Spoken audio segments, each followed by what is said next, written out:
राधे राधे। जय श्री कृष्ण। आज हम दशा माता की 9वीं कथा पढ़ेंगे। एक गांव में एक बुढ़िया ब्राह्मणी रहती थी। वह बहुत गरीब थी। उसका एक बेटा था।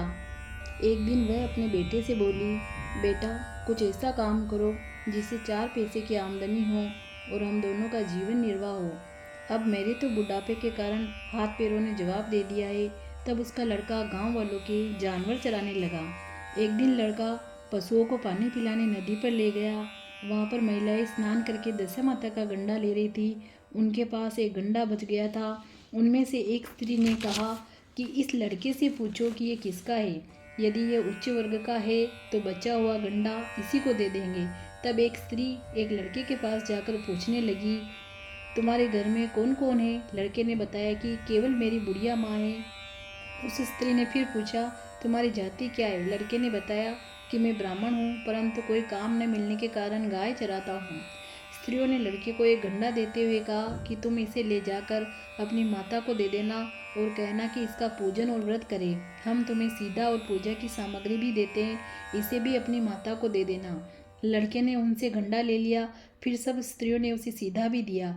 लड़का उस सामान को लेकर घर आया। उसने दरवाजे से ही माँ को पुकार कर कहा, गठरी को उतार ले, मैं बोझ से दबा जा रहा हूँ।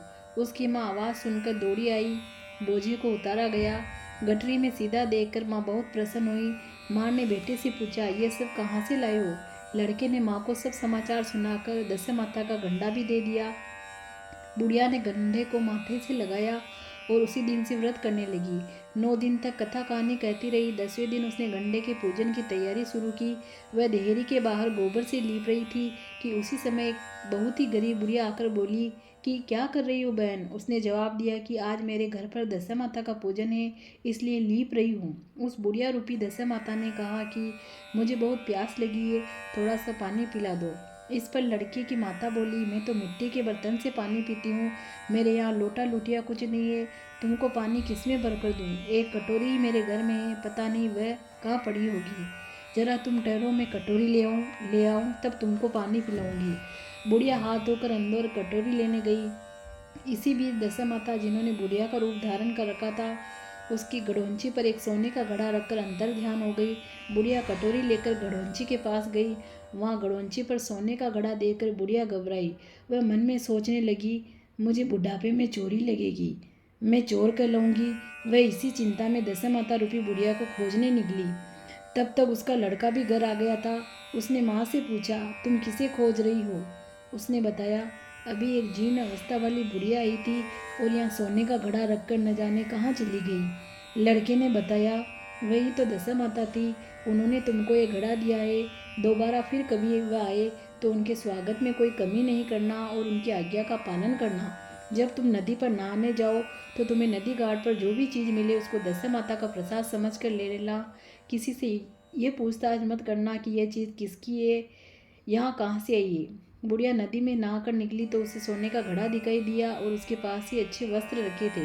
बुढ़िया ने कपड़ों को पहन लिया और घड़े को हाथ में लेकर चलने को तैयार थी कि 4 कहार एक डोली लेकर उसके पास आए। कहारों ने उसे डोली में बैठने को कहा। बुढ़िया जब घर पहुंची तो उसने देखा कि वहाँ तो एक आलीशान महल खड़ा है। बुढ़िया महल के अंदर चली गई। वहाँ उसने श्रद्धापूर्वक और भक्तिभाव से दशा माता के कंडे का पूजन किया और हाथ जोड़कर वरदान मांगा कि जिस प्रकार तुमने मुझे संपत्ति दी है उसी प्रकार मेरे घर में एक सुशील बहू आ जाए, तभी यह सब शोभा देगा।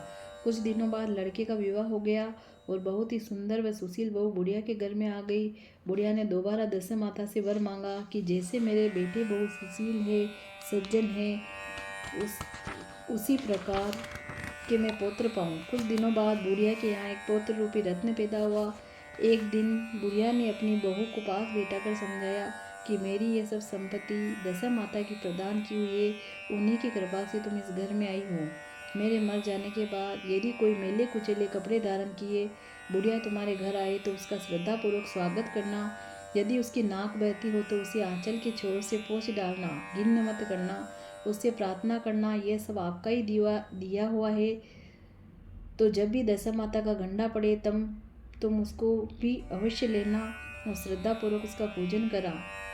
जब भी तुम्हारे ऊपर संकट के बादल गिर जाए तो सुहागिनों को न्योतना, दशा माता की कृपा से तुम्हारी सब इच्छाएं पूरी होगी। कुछ दिनों बाद बुढ़िया का स्वर्गवास हो गया।